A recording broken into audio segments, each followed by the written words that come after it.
ছাড়ো, আমার হাত পুড়ে যাচ্ছে, আমি খুব ব্যথা পাচ্ছি।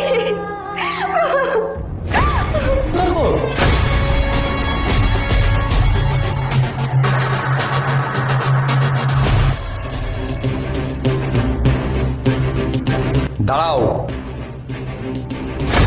পুলিশ?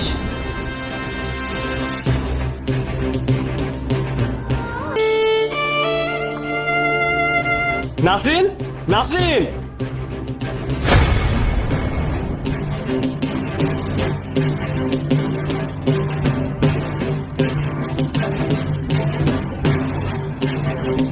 কি হলো, কিছু বলছো আমায়? তোমাকে না বলেছিলাম আমার জামা কাপড়গুলো আয়রন করে রাখতে, আমি একটা জায়গায় যাবো। আসলে আমি কাজে খুব ব্যস্ত ছিলাম তো, তাই ভুলে গিয়েছিলাম। আমি এক্ষুনি আয়রন করে দিচ্ছি, তুমি একটু অপেক্ষা করো। এই নে ভিখারির বাচ্চা।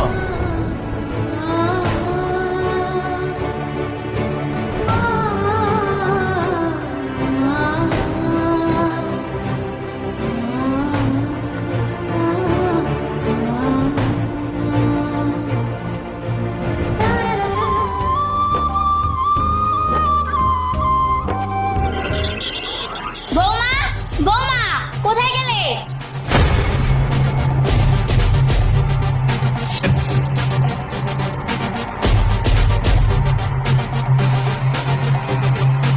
আমাকে ডাকছেন মা? এতক্ষণে ভদ্রলোকের মেয়ের আসার সময় হলো। কিছু করতে হবে মা। বলছি বেলাটা তো কম হলো না, রান্নাই বা কখন করবেন আর সবজিই বা কখন কাটবেন? এই তো মা, আমি এক্ষুনি সব করে দিচ্ছি।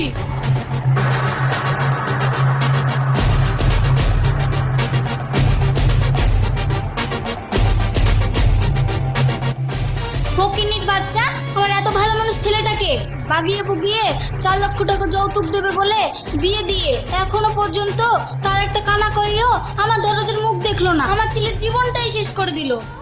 আপনি এরকম ভাবে বলছেন কেন মা? আমার আব্বা যতটুকু সম্ভব সবই তো দিয়েছে। আপনারা যদি আবার নতুন করে এত টাকা পণ হিসাবে দাবি করেন, তাহলে আমার আব্বার এত টাকা কোথায় পাবে? এত কথার মানে আমি বলতে পারবো না বাপু। যখন তোমার বাপ ভাই এত বড় বাড়িতে বিয়ে দিয়েছিল তখন ভাবতে হতো, এখন ভেবে লাভ নাই।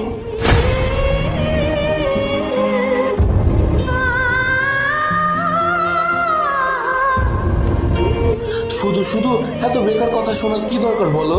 তার থেকে তোমার বাপ ভাইকে বলে টাকাটা এনে দিলেই তো পারো, তাতে অন্তত আর কিছু হোক না হোক 3 বেলা বাসি খাবারের জায়গায় একটু গরম খাবার তো পাবে।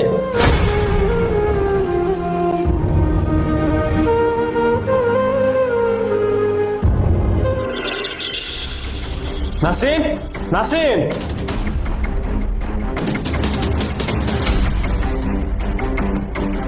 কি হলো, ডাকছো আমায়? হ্যাঁ ডাকছি। কেন, আমার আওয়াজ তোমার কানে পৌঁছায়নি? ও দাঁড়াও দাঁড়াও, আর একটু ধরে ডাকি, তাহলে তুমি শুনতে পাবে। নাসরিন, নাসরিন!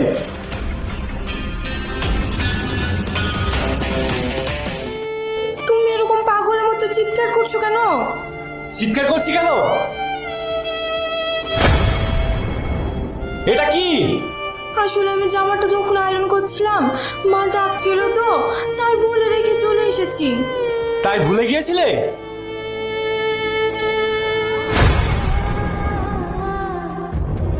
সুরজ, আমায় ছাড়ো, আমার হাত পুড়ে যাচ্ছে, আমি খুব ব্যথা পাচ্ছি।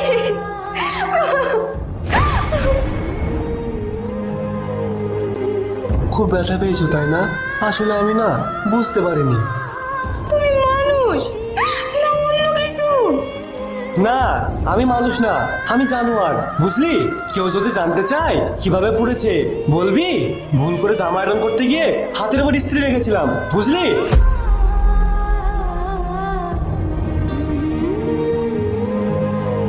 সত্যি বৌমা, তোমার আক্কেল জ্ঞান যে কবে হবে, ঠিক করে একটা কাজও করতে পারো না।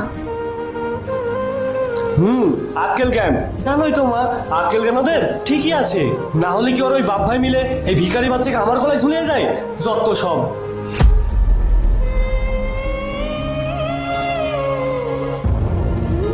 আচ্ছা বৌমা, রোজ রোজ বাড়িতে অশান্তি না করলে কি তোমার হয় না?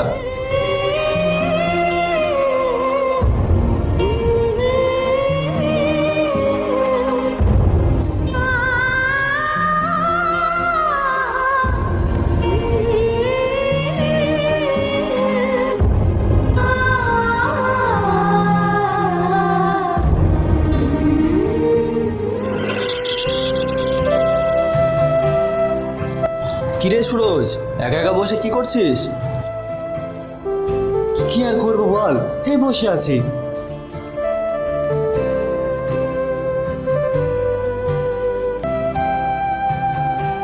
কিরে কি দেখছিস? আচ্ছা সুফিয়ান, এত দামি গাড়ি তুই কোথায় পেয়েছিস? কোথায় পাবো আবার? এই গাড়িটা আমার শ্বশুর আমাকে দিয়েছে। আর কি কি দিয়েছে? এই তো একটা বাইক, আমাকে শোনাচ্ছেন, আংটি, আর আমার বউকে 4 ভরি সোনা দিয়েছে, 2 লাখ টাকা নগদ ক্যাশ, আর ঘর সাজানো যা যা লাগে সবই দিয়েছে।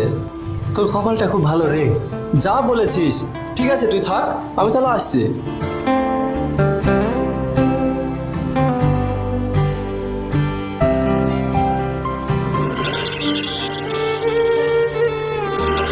জানো মা, সুফিয়ান বিয়ে করেছে আর ওকে যৌতুক হিসাবে অনেক কিছু দিয়েছে। তাই কি কি দিয়েছে? কিছু না হলেও 5 থেকে 6 লাখ টাকার জিনিস আর 2 লাখ টাকা নগদ ক্যাশ। তাই দেখেছিস, সামান্য রাজমিস্ত্রির কাজ করে তাই কত কিছু দিয়েছে। আর আমার সোনাচ্চর ছেলেকে ওই ভিখারিরা কিচ্ছু দেয়নি। কোথায় থেকে যে তুই ওই ভিখারির বাচ্চাটাকে জুটিয়েছিলিস? আহ মা, তখন কি আর আমি জানতাম এরকম হবে? ভেবেছিলাম মা মরা মেয়ে বিয়ে করলে হয়তো মেয়ের মন জোগাতে অনেক কিছুই দেবে। তবে শোন বাবা, যত যাই হোক আমাদের কিন্তু হাল ছাড়লে হবে না। যেভাবেই হোক চেষ্টা চালিয়ে যেতে হবে। তুমি ঠিক বলেছো মা। তুমি একটা কাজ করো, যদি 2-1 দিনের ভেতরে নাসিমের আব্বুর সাথে দেখা করতে আসে, তুমি এই টাকার কথাটা ওদের কানে ভালোভাবে ঢুকিয়ে দেবে। তার বলতে ওইসব নিয়ে তোকে চিন্তা করতে হবে না।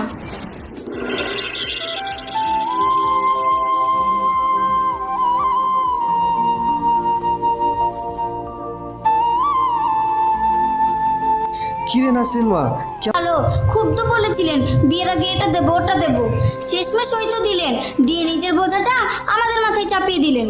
এ কি বলছেন বেয়ান? আমার যতটা সম্ভব সেইটুকু তো দিয়েছি। আপনার যতটা সম্ভব সেইটুকু দিয়েছেন। আমার ছেলে যেসবের যোগ্য সেইগুলোকে দিয়েছেন। ওসব কথা থাক না মা, কতদিন পর আব্বা এলো। আব্বা ভিতরে চলো, তোমাকে কিছু খেতে দিই। মেয়ের বাড়ি দেনা পাওনা না মিটিয়ে খাবার নামবে গলা দিয়ে।